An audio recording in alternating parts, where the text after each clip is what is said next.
this week's Impact interview is with Penn State alum and best-selling author Paul Levine. Paul graduated from Penn State as sports editor of the Daily Collegian in 1969, went to law school at Miami, and has since written 24 books. Now, the newest one is Midnight Burning, which we're going to get some details on that in just a moment. But first, he's a member of Penn State's Society of Distinguished Alumni and graduated with honors from the University of Miami School of Law.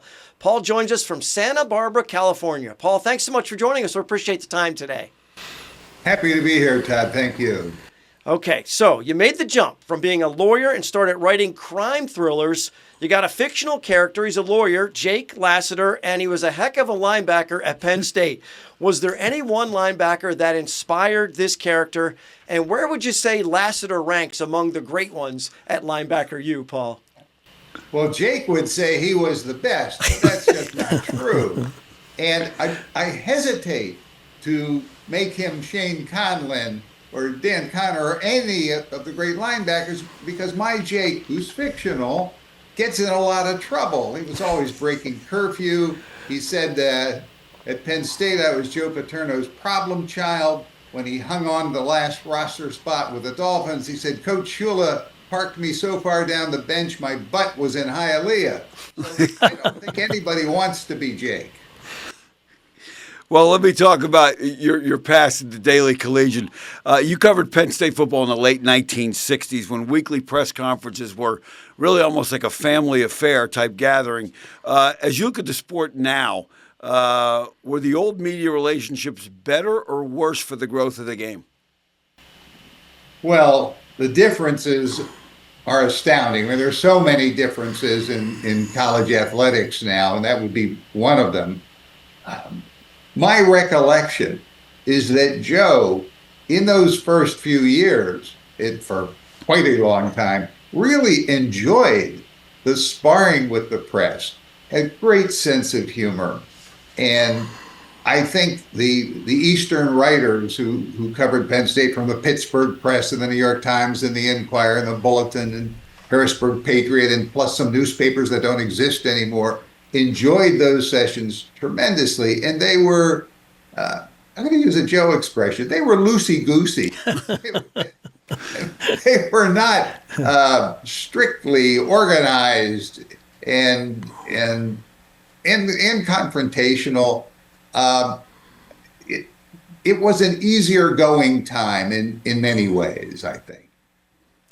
Paul, it's funny here. We're sitting here. I've known you since 1980, okay? So I can ask these questions now. And all of us who know you truly know your passion for Penn State football. What are some of the games or moments that have stayed with you over all these years? Well, speaking of that passion, my wife and I were talking one day, and I can't remember the subject of it, but I think she was irritated with me. And she said, I think you love me more than you love Penn State football. And I said, I just said it backwards. She said, I think you love Penn State football more than you love me. And I said, even if that's true, I love you more than I love Penn State basketball. But yes, yes. The win over Miami in the Fiesta Bowl for the national championship, when Miami was a 2-touchdown favorite, has got to be pretty much everybody's favorite game if you were there. The win over Georgia in the Sugar Bowl for the national championship when Herschel Walker was on Georgia. The win over Nebraska at home in, help me out with the 82. Yes, in 82 that led to the Sugar Bowl win over Georgia. There are so many moments. A game I wasn't at in Pittsburgh when we were down 14-0 and came back to win huge. 48-14. 48-14 after being down 14-0 in the first period. Pitt had Dan Marino. So that was quite a game. And Penn State had Todd Blackledge, if my memory serves me at this late date in my life. So well, many. Paul, the differences between State College and Miami nowadays are stark. I can only imagine what they were like when you went from the Daily Collegian to the Miami Herald. And then on top of that, you go from covering college football to something like the Jim Morrison obscenity trial in Miami. So can you give us an idea of what that was like for a young reporter to make that jump from the Daily Collegian to Miami, and all of a sudden you find yourself in all these interesting events that you're right in the middle of? Well, I certainly had no experience to justify them putting me in criminal court for the Miami Herald back in 1969. I grew up in Lycoming County in a tiny little town of Hughesville, went to school obviously in State College, drove my Chevy with everything I owned in it the day after graduation. There was a lot of room left in the Chevy with everything I owned in it. I drove to mine. I rented a room, not an apartment, fellas. I rented a room that had a hot plate off of Arthur Godfrey Road on Miami Beach, and showed up for work at the Miami Herald. Just getting to know a large city when you haven't lived in one was daunting. Getting thrown into criminal court when I didn't know the terminology. But that actually was a step for me, and I liked what I saw so much that that's what prompted me to go to law school.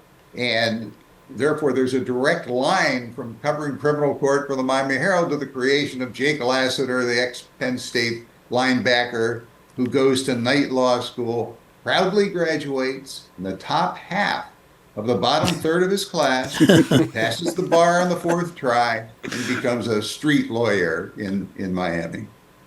Well, talking about that, you have a new book out called Midnight Burning that is a different approach for you as a writer. So how much harder was it writing historical fiction that includes historical figures? And having read it, you did a phenomenal job. How hard is that to do? Well, let me say that you know a little bit about research from your novel writing. You have to research every book, but writing contemporary legal thrillers, as I did with Jake Lassiter with Cheater's Game, Early Grave, To Speak for the Dead, I had so much knowledge of the courtroom, what happens in the courtroom, who says what and when, that I wasn't actually prepared for the amount of research to do for a book set in 1937. The one-liner on A Midnight Burning, and by the way, in author school, they always teach you, hold up the book whenever you're on television. There is no author school, but they would teach you that. Albert Einstein and Charlie Chaplin in real life were good friends. When I learned that, and when I learned about the 1930s and the fascist movement in the United States that was mirroring what was going on in Berlin as Hitler consolidated power, I came up with an idea for the two of them to fight the fascists in Hollywood in Los Angeles, because there was, in fact, a movement to assassinate 20 Hollywood celebrities, Chaplin being one, and instigate an insurrection against the U.S. government. And also true was that the FBI was chasing communists and really didn't care about the extremist fascist movement. Now, to write that book, I had to credibly create dialogue that Einstein and Chaplin would say to each other, as well as the other real characters, William Randolph Hearst, Charles Lindbergh, Joseph and Magda Goebbels from Germany, and a fascist leader in the United States, long lost in history, named William Dudley Pelley. All real people. It was a grind, frankly, doing the research. Paul, you've been writing for a long time. What keeps driving you after 24 novels? Well, I think all of us are born something, whether it's a football coach, a sportscaster, a pharmacist, a dermatologist. I think I was born a storyteller. And I think that I enjoyed being a newspaper reporter. I enjoyed being a trial lawyer. Trial lawyers are storytellers. I love coming up with a tale that can be told, hopefully in an interesting way, and have people turn the page. And I'm going to a book convention next week in New Orleans. I love it when readers come up and say, I really enjoyed, say, Early Grave, and this is why. You get positive feedback, and it's just something I think I was born to do. Well, Paul, I just wanted to ask you one other question about Penn State and the Alumni Network. Of course, your novels are so connected and your characters and things of that nature, but it's the #1 alumni network, the largest. So when does it come up in your life? How often is what you do, because you're so successful just as a writer and an author and all other parts of your life, how often is the Penn State connection made when a fan comes to you at, you mentioned a convention, or just in general as you meet people and they understand that you've got a Nittany Lions connection? Well, here in Southern California, we have a wonderful group of people who have been involved in the entertainment industry, from Mike Marcus and Tom Ortenberg to Jerry Abrams and Carmen Venestra and me. And we get together at times, certainly at all the Penn State functions. And it's, anywhere you go, if you're walking through an airport and you're wearing a Penn State shirt, somebody passing you by in the concourse is going to shout, "We are!" It's worldwide, and it's really something. In Florida, we had 12 alumni clubs, including one at the Villages, if you can imagine. So it's just it's heartwarming, actually, and the nostalgia that I have for the place, and the love in my heart that I have for Penn State, and not just football, but the communications college.